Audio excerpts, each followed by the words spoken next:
तो बच्चों, आज हम सब पढ़ने वाले हैं पर्यावरण के बारे में। जैसे कि आप सबको पता है, वायु, अग्नि, जल के बिना हमारा जीवन संभव नहीं है। आई लव यू मेरी जान। तुमसे बात नहीं करता हूँ तो हमको पढ़ने में अच्छा नहीं लगता।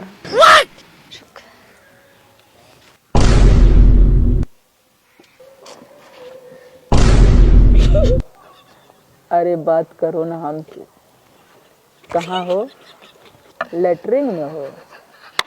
अरे तो क्या हो गया, बात करो ना। हम भूम बराम बर्दाश्त कर सकते हैं। हम तुमसे बात किए बिना नहीं रह सकते। तुम हमसे हमेशा बात करो, 24 घंटा। हम तुमसे बहुत प्यार करते हैं। आई लव यू मेरी जान। आई लव यू मेरी जान। आई लव यू मेरी जान। I love you, I love you, I love you, I love you मेरी जान। I love you.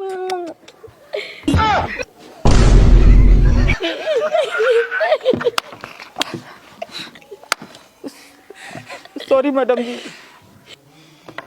अच्छा बेटा, हमारे पृथ्वी पे 75% पानी है, फिर भी तुम लड़के सबको लड़की के प्यार में ही डूब के मरना है, हाँ?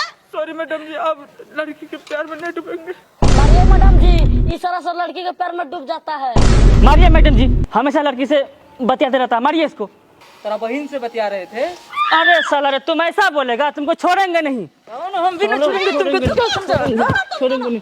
मारिए इसको मैडम जी। लड़ाई करने में कितना आगे रहता है। एक सवाल पूछूंगी तो जवाब नहीं दे पाएगा। मैडम जी, इतना भी बुजगांडू नहीं है। आप सवाल पूछिए, देते हैं जवाब। ऐसा सवाल पूछूंगी, ये जवाब भी नहीं दे पाएगा। बताओ तो, गर्लफ्रेंड किसे कहते हैं? मैडम जी, गर्लफ्रेंड एक ऐसी प्राणी है जिसे सिर्फ अमीर लड़के ही अफोर्ड कर सकते हैं। अगर इसमें गलती से गरीब लड़का फंस जाता है तो उसे गर्लफ्रेंड का खर्चा मैनेज करने के लिए घर का गेहूं चावल तक बेचना पड़ता है। कभी कभी गर्लफ्रेंड मोबाइल का मांग कर देती है।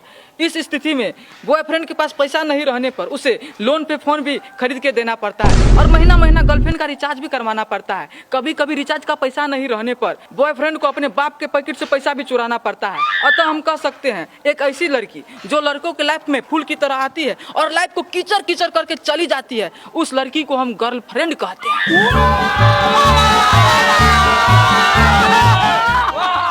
वह रोशन भी आपका जवाब दिए हैं, आपको 100 में 100 नंबर देंगे। हाँ रोशन, हम भी तुमको 100 में 100 नंबर देंगे।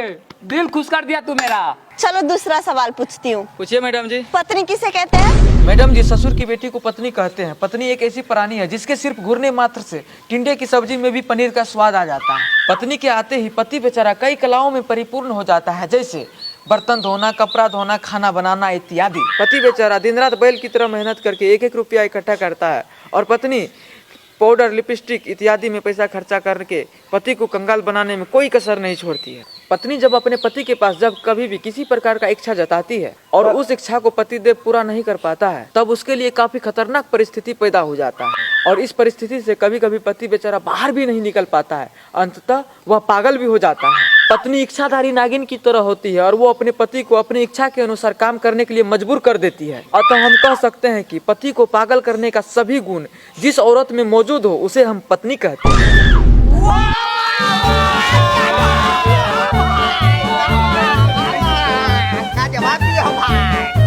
वाह भैया जी, क्या कमाल किए हैं, क्या जवाब दिए हैं। Thank you.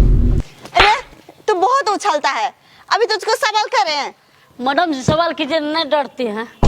अच्छा, चल एक कविता सुनाओ। मैडम जी कविता सुनिएगा। हाँ। सुनिए।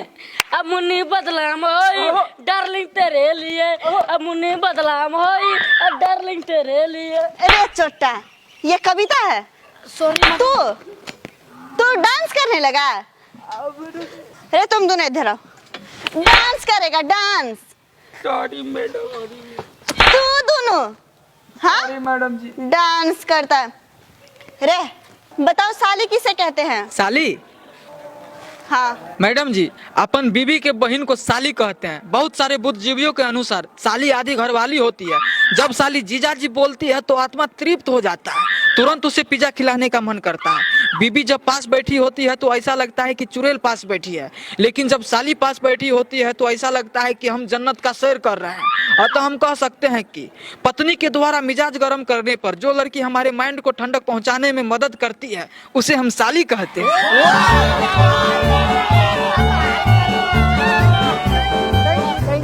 वाह भैया, हमरो शादी करने का मन कर रहा है, 2 चट्टा साली भी मिल जाएगा।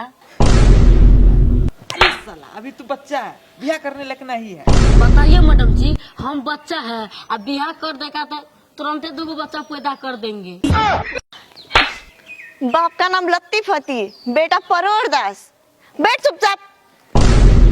और तू मेरा एक और सवाल का जवाब दे। पूछिए मैडम जी